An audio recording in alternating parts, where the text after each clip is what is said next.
Today I'm going to show you how to make miso soup. We start with a big pot of water here. You can put anywhere from 6 to 10 cups of water, probably, I just estimate. And I'm trying to boil it. And then what we're going to do is make the broth, the Bonito broth originally. And that's made with these Bonito flakes, it's a type of fish, and kombu dried seaweed. Not to be confused with this kind of seaweed, Nori.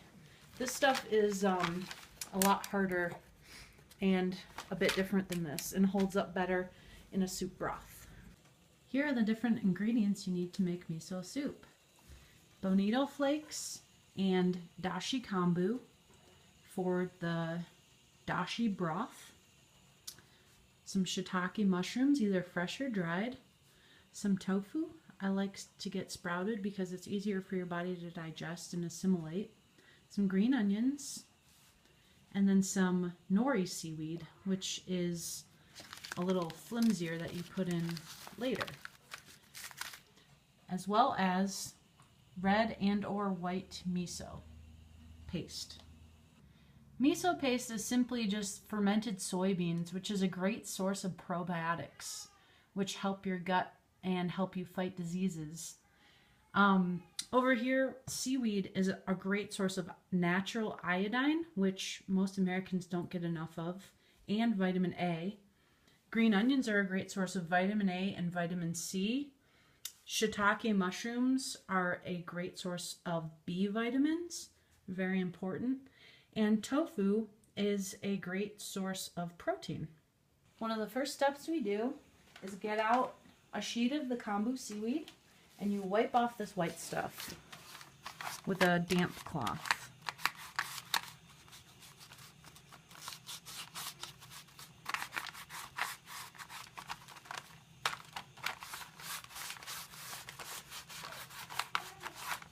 Once most of that is off, you put it in the water.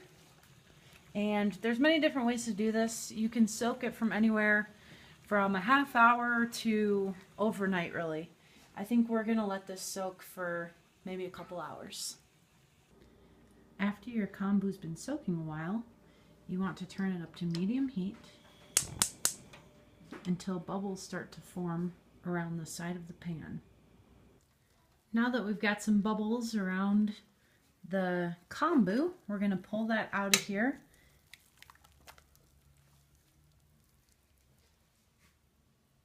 And we'll throw that away or compost it. And we're going to turn up the heat to get this up to boiling. Once your water has been boiling for about 5 to 6 minutes, turn the heat down to low so it goes down to a simmer, and add a few handfuls of Bonito flakes. For this amount of water, I'll probably add about 3 handfuls.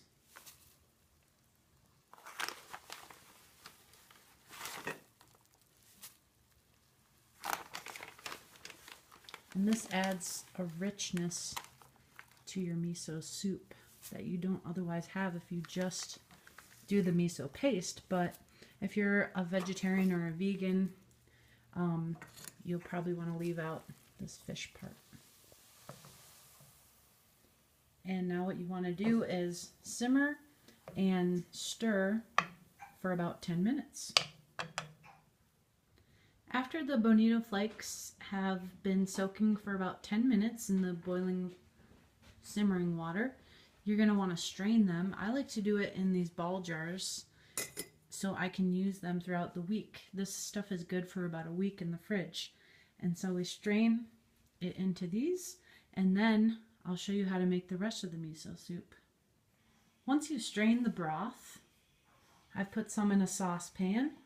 And you're going to want to add the tofu to warm it up.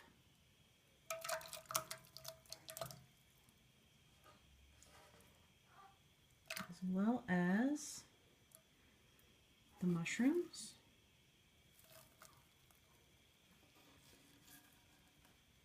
And I like to add the green onions too because it gives the broth more flavor the longer all these flavors simmer together. So go ahead and let those soak and give them a stir every now and again. And then we'll add the miso. All right, 2 more steps to finish it up. Now we add the miso paste. And you don't want it to be boiling for this step. You want it to be just below boiling. Because if it is boiling, it will kill the good probiotics in the miso. So how you add it is with one of these kind of strainers. Otherwise it won't break up very easily. And you just kind of take it and stir it in like this. And let it sort of melt in. And I just kind of guess, based on doing this a few times, about how much miso paste to use. It's really just to your taste, to your liking. So you might want to add a little, taste it, and if it's not quite salty and miso-y enough, add a little more. And I used a combination about half and half of red and white miso, but that is totally up to your personal preference as well. So it looks like we've got it all in there. And the last step is to put some nori seaweed in, but I'm making this for someone who doesn't particularly like seaweed, so I'm going to leave it out. But once that's finished, you have miso soup.